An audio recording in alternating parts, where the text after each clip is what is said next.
Hello, welcome back everyone. मैं अरुणा चौधरी एक बार फिर से आप सभी का स्वागत करना चाहूँगी आपके अपने चैनल एपी टीचिंग क्लासेस पर। डिस्कस करेंगे लैंग्वेज को। हम समझ रहे थे लैंग्वेज डेवलपमेंट को, तो उसमें हमने लैंग्वेज के कितने काइंड होते हैं वो समझे हैं। आज समझेंगे कि लैंग्वेज के पार्ट कितने होते हैं। तो यहाँ पर जो पार्ट्स होते हैं वो उसके बारे में समझेंगे कि किस तरीके से उनका सीक्वेंस रहता है, उनसे क्वेश्चन किस तरीके से पूछे जाते हैं। और जैसे कि बच्चे को हम सब्जेक्ट, ऑब्जेक्ट एंड कहेंगे कि वर्ब का रोल समझाते हैं कि इसको कहाँ पर यूज करना है सिंथेटिकली। और अगर बात करें कि इसमें रूपिम क्या होता है, उसमें जैसे बात करें स्वेनिम क्या होता है, इससे किस तरीके से क्वेश्चन आते हैं, तो लास्ट में क्वेश्चन भी डिस्कस करेंगे। तो चलिए स्टार्ट करते हैं। आप आए हैं चैनल पर पहली बार तो चैनल को कर ले सब्सक्राइब। तो ये है टॉपिक आपका, जो सीक्वेंस भाषा और अर्जन का टॉपिक चला हुआ है कि बच्चे भाषा कैसे एक्वायर करते हैं, अर्जन कैसे करते हैं, उनका डेवलपमेंट कैसे होता है, ठीक है। और उनका जो लैंग्वेज डेवलपमेंट वाला पार्ट है उसमें जैसे कि अलग बाद में डिस्कस करेंगे जो अलग अलग साइकोलॉजिस्ट है उनकी क्या अवधारणा है। तो चलिए स्टार्ट करते हैं इसी के साथ में। तो भाषा के भाग, पार्ट्स ऑफ लैंग्वेज, जैसे कि हर एक चीज किसी ना किसी पार्ट से मिलकर बनी है। तो आप जो भाषा बोलते हैं, बच्चे जो भाषा बोलते हैं, उसके भी पार्ट्स होते हैं। जैसे कि हम कल ने हमने जो लैंग्वेज डेवलपमेंट का एक सीक्वेंस देखा था, चरण देखे थे, तो उसमें पहले रुदन आता है, फिर बबलाना आता है, फिर गैस्चर आता है, उसके बाद में आता है कि बच्चे उसमें इमोशनली मतलब अपने लैंग्वेज में रोना हंसना शुरू ऐड करने लगते हैं। तो पार्ट्स में भी ऐसा होता है कि जब बच्चा एंट्री ले लेता है कहाँ पर, स्कूल में, तो उस टाइम पर उसे अगर हम लिखना पढ़ना सिखा रहे हैं तो कैसे सिखाएंगे, ठीक है। तो पूरा सेंटेंस तो स्टार्टिंग में लिखना नहीं सिखाते हैं, तो सिखाते कहाँ है, कहाँ से स्टार्ट करते हैं, ABCD, है ना, इस तरीके से स्टार्ट करते हैं। तो जब हम उसको इस तरीके से सिखाते हैं, बाद में जैसे कि अगर ABCD इस तरीके से सिखाएं, फिर बाद में जो है दो वर्ड मिलाकर शब्द बनाना सिखाएं, फिर उसको सीक्वेंस में लगाना सिखाएं कि वर्ब, सब्जेक्ट, ऑब्जेक्ट कहाँ पर यूज करना है, फिर अर्थ विन्यास को मीनिंगफुल बनाना सिखाएं। तो ये सीक्वेंस रहता है बच्चों को लैंग्वेज सिखाने का, और इसी को हम जो समझेंगे बारी बारी से। तो देखो, इसके 4 पार्ट्स होते हैं लैंग्वेज डेवलपमेंट के, ठीक है। तो सबसे पहला जो पार्ट होता है वो होता है स्वेनिम। स्वेनिम में बच्चों को स्वर सिखाए जाते हैं, स्वर, ठीक है। स्वर के बाद में स्वर क्या होते हैं, ABCD, या फिर A A I I U, यही तो सिखाते हो छोटे बच्चे को। लिखना भी ये सिखाओगे, पढ़ना भी ये सिखाओगे, तो उसको बोलते हैं स्वेनिम, यानी कि फोनिम। तो फोनिम से स्टार्ट होती है, ठीक है, स्टार्टिंग फोनिम से होती है। तो देखो स्वेनिम, यहाँ से क्वेश्चन इस तरीके से पूछा जाता है कि स्वेनिम ध्वनि की सबसे छोटी इकाई है। ये मोस्ट इंपॉर्टेंट है, इसे नोट कर लेना कि भाषा की सबसे छोटी इकाई क्या होती है। सबसे पहला क्वेश्चन ये। फिर क्या ये जो स्वेनिम होता है ये मीनिंगफुल होता है या फिर अर्थहीन होता है, मीनिंगलेस होता है। तो ये भी ध्यान रखना कि जो जो फोनिम होता है, यानी कि जो जिसे हम स्वेनिम कह रहे हैं, इसका अपने आप में कोई अर्थ नहीं होता। ABCD का कोई अर्थ होता है क्या? नहीं होता ना। A A I I U, इनका कोई अर्थ होता है? नहीं होता है। तो इनका कोई खास अर्थ नहीं होता है।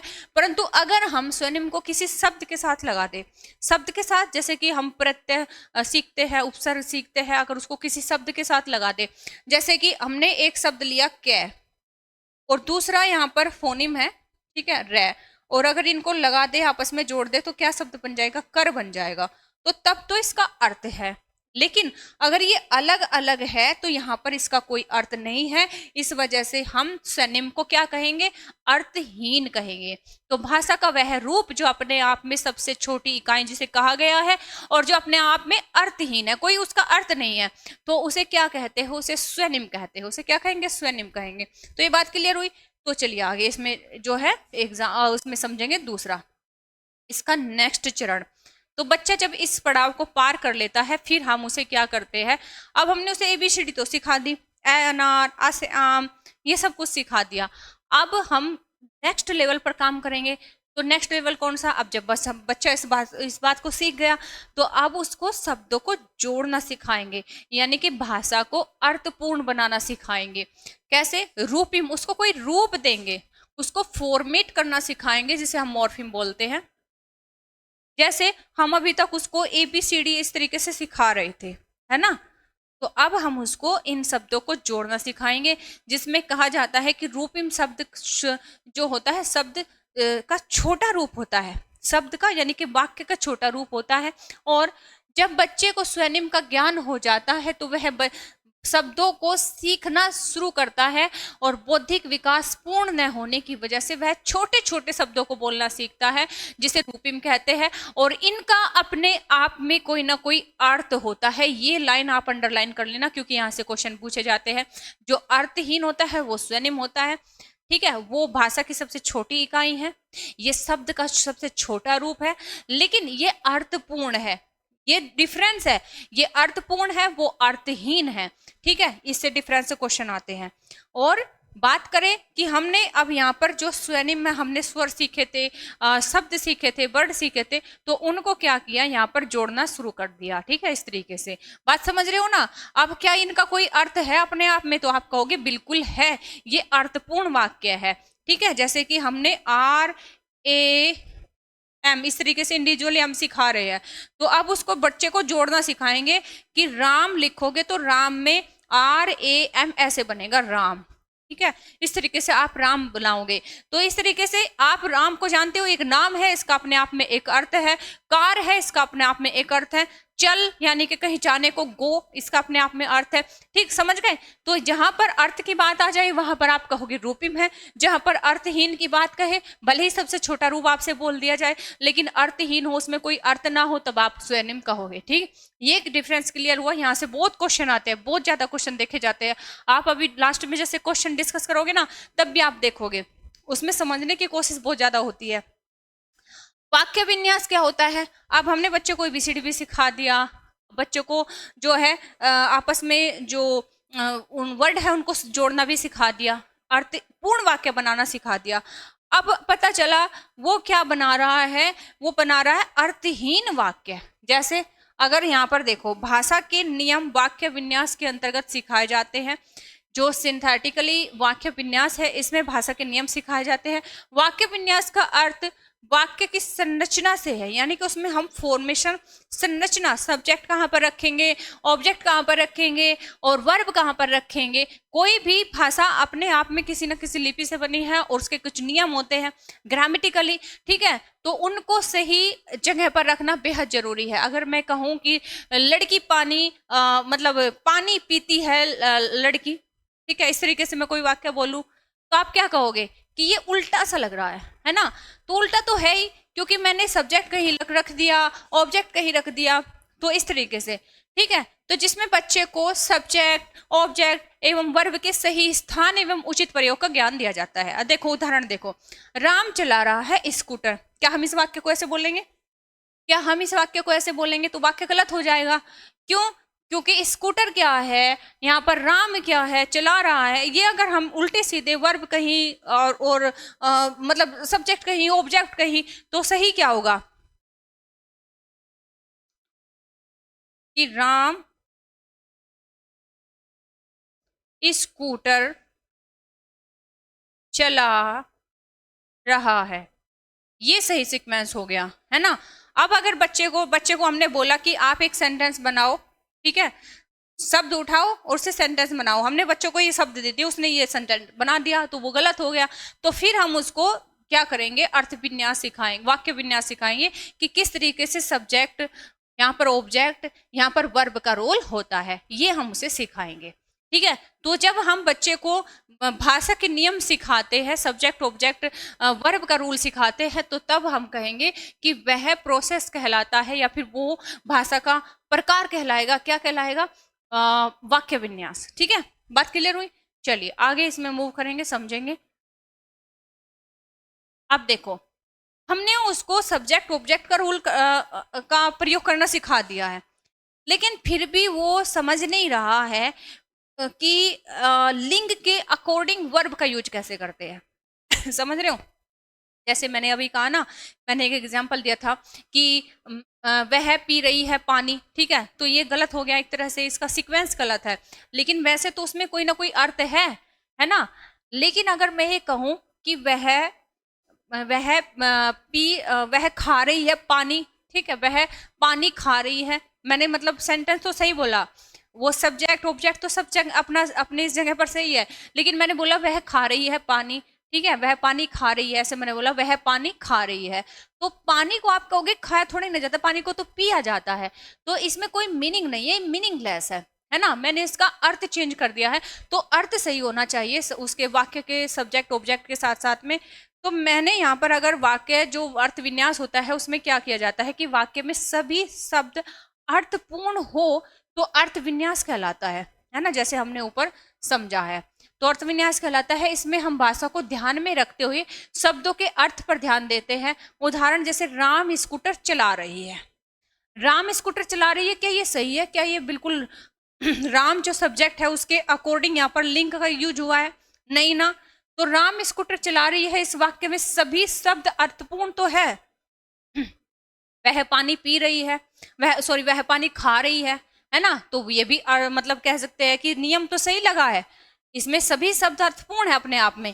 लेकिन परंतु इस वाक्य को हम ऐसे नहीं बोल सकते, क्योंकि राम क्या है, एक पुरुष है और पुरुषलिंग का यूज होगा, इसलिए चला रही है नहीं, चला रहा है उचित प्रयोग होगा, है ना। तो इस तरीके से हम बच्चों को लैंग्वेज किस तरीके से बोली जाती है, उसके नियम क्या होते हैं, कहाँ पर सब्जेक्ट यूज होगा, कहाँ पर ऑब्जेक्ट होगा, ये सिखाने के बाद भी उनको अर्थपूर्ण बनाना पड़ता है, जहां पर हम उसको अर्थ सिखाते हैं, जिसे हम कहेंगे अर्थ विन्यास, यानी कि सिमेंटिक, जो सबसे लास्ट वाला पार्ट है लैंग्वेज डेवलपमेंट का। सॉरी, ये समझ गए आप? तो अब समझेंगे, इससे संबंधित क्वेश्चनों को डिस्कस करेंगे, तो उम्मीद करती हूँ कि आपको कॉन्सेप्ट क्लियर हुआ होगा। अब देखो क्वेश्चन आ गया, थे फे च ध्वनियां, ध्वनियां है, ठीक है, तो इसे हम क्या कहेंगे, स्वनिम कहेंगे, इसे रूपिम कहेंगे, इसे लेखिम कहेंगे, इसे शाब्दिम कहेंगे, क्या कहेंगे? क्योंकि अभी हमने समझा कि जो भाषा की सबसे छोटी इकाई होती है, जिसमें हम सिर्फ और सिर्फ बच्चों को ध्वनियों का, स्वरों का ज्ञान कराते हैं, तो उसे हम क्या कहते हैं, स्वनिम कहते हैं, रूपिम कहते हैं, तो हम उसे क्या कहते हैं, स्वनिम कहते हैं, ठीक है, इसे हम फोरिम कहेंगे, ठीक है, बात क्लियर हुई? चलिए आगे यहाँ पर समझेंगे कि बोले जाने वाली भाषा, बोली जाने वाली भाषा की सबसे छोटी इकाई, सबसे छोटी इकाई, ठीक है, वो क्या होती है? तो वो अर्थ विज्ञान सेमेंटिक होती है, रूपग्राम होता है जिसे हम रूपिम कहते हैं, ध्वनिग्राम, ये प्रीवियस ईयर के क्वेश्चन पेपर है, इसीलिए क्वेश्चन है ये, इसीलिए मैंने एज इट इज उसको रखा है, कुछ भी चेंज नहीं किया है, ठीक है। वाक्य विन्यास हम उसे कहेंगे, क्योंकि यहाँ पर बोली जाने वाली भाषा की सबसे छोटी इकाई है। तो सबसे छोटी मैंने आपको क्या बताया था, सबसे छोटी जिसका कोई अपने आप में यहाँ पर अर्थ नहीं जोड़ा गया है, अगर अर्थ इसमें साथ में जोड़ देता तो क्या हो जाता, तब तो रूपिम हो जाता, लेकिन यहाँ पर अर्थ नहीं है, तो अर्थ नहीं है तो वो क्या हो जाएगा, ध्वनिग्राम, यानी कि फोनिम हो जाएगा, क्या हो जाएगा, फोनिम हो जाएगा, है ना, जिसे हम स्वनिम भी कहेंगे, ध्वनिग्राम का मतलब यहाँ पर स्वनिम भी कहेंगे। इस तरीके से आपको क्लियर होना चाहिए स्वनिम भी कहेंगे।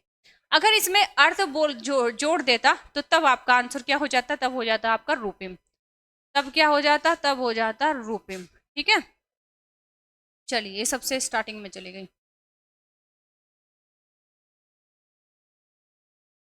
हाँ यहाँ पर थे हम थर्ड क्वेश्चन पर, ये रहा भाषा का वह घटक जो ध्वनि के अनुक्रम यानी कि संचालन एवं उसकी संरचना से संबंधित नियम की चर्चा करता है, जिसमें बच्चों को हम नियम सिखाते हैं कि लैंग्वेज को बोलने के लिए हम नियम का यूज करते हैं, तो उसे क्या कहते हैं, उसे अर्थ विज्ञान, व्याकरण, स्वर विज्ञान, हम उसे क्या कहेंगे, या फिर इनमें से कोई नहीं कहेंगे। तो हमने उसे क्या कहा था, व्याकरण कहा था, या फिर स्वर विज्ञान कहा था, या फिर अर्थ विज्ञान कहा था? तो हमने उसको कहा था क्या, अर्थ विज्ञान, सिंथेटिकली, जिसमें हम बच्चों को एक रूल्स सिखाते हैं, सब्जेक्ट ऑब्जेक्ट और वर्ब का प्रयोग कहाँ पर करना है, तो वो सिंथेटिकली यानी कि अर्थ विज्ञान में सिखाते हैं। बात क्लियर हुई? चलिए आगे इसमें मूव करेंगे, समझेंगे नेक्स्ट क्वेश्चन। क्वेश्चन है कि संभाषण में अर्थ की लघुत्तम इकाई, संभाषण में जब भी हम कुछ बोलते हैं, भाषा का इस्तेमाल करते हैं, संभाषण, ठीक है, तो संभाषण में अर्थ की लघुत्तम इकाई आपको बतानी है। ध्वनिग्राम, रूपग्राम, पद या शब्द क्या होता है, अर्थ की लघुत्तम इकाई पूछा है, यानी कि जिसमें कोई अर्थ है, मीनिंगलेस वो नहीं है, उसमें अर्थ है, तो जब अर्थ है तो सीधी सी बात है वो मॉर्फिम में यानी कि रूपग्राम है, ठीक है, जिसे आप रूपिम कहोगे, क्या कहोगे, आप उसे रूपिम कहोगे, ठीक। आई होप ये क्वेश्चन क्लियर हुआ होगा आपको। अब देखो क्वेश्चन बेहद अच्छा है और क्वेश्चन काफी जो प्रीवियस ईयर में आया हुआ है, मैडम चाय खाती है, तो आपको इसमें पहचान करनी है कि क्या गलती है। तो जब मैडम चाय खाती है पीने की जगह, तो अगर वो खाती है तो क्या गलती है? अर्थ विज्ञान एवं वाक्य विन्यास दोनों की दृष्टि से सही है, अर्थ विज्ञान एवं वाक्य विन्यास दोनों की दृष्टि से गलत है, वाक्य विन्यास की दृष्टि से सही है लेकिन अर्थ विज्ञान की दृष्टि से गलत है, या फिर अर्थ विज्ञान की दृष्टि से सही है लेकिन वाक्य विन्यास की दृष्टि से सही है। आप ये देख पा रहे हो कि सब्जेक्ट सही है, ऑब्जेक्ट सही है, वर्ब सही है, लेकिन जिसे हमने कहा है कि वाक्य विन्यास तो सही है लेकिन मीनिंग गलत है, यानी कि अर्थ विज्ञान की दृष्टि से वो गलत है ना, इसका अर्थ गलत है। यहाँ पर क्या होना चाहिए? मैडम चाय पीती है, तो ये होना चाहिए, ये सब ये गलत हो जाएगा, इसी वजह से हमारा आंसर क्या हो जाएगा? सी हो जाएगा। ठीक है ना, आंसर क्या हो जाएगा? सी हो जाएगा। अब आगे मूव करेंगे, समझेंगे। अभी तक हमने जो है ये जो कॉन्सेप्ट है इससे संबंधित एक अच्छे लेवल के क्वेश्चन जो प्रीवियस ईयर में आए हुए हैं उनको डिस्कस किया है। तो किसी भी भाषा में अर्थ को दर्शाने वाली, अर्थ को मीनिंगफुल है, अर्थ को दर्शाने वाली सबसे छोटी इकाई को क्या कहा जाएगा? स्वनिम कहेंगे, वाक्य विन्यास कहेंगे, शब्द कहेंगे, या फिर रूपिम कहेंगे, क्या कहेंगे? तो किसी भी भाषा में अगर अर्थ को कोई चीज दर्शा रही है, वो मीनिंगफुल है, तो सीधी सी बात है वो रूपिम है। क्या है? रूपिम है, यानी कि मॉर्फिम है, जिसे हम क्या कहेंगे? मॉर्फिम कहेंगे, है ना? क्लियर हुई बात? ठीक है, चलिए। भाषा में अर्थ की सबसे छोटी इकाई फिर से पूछ लिया, यानी कि इससे कितना क्वेश्चन अर्थहीन और अर्थ से संबंधित कितने क्वेश्चन आपको देखने को मिल रहे हैं।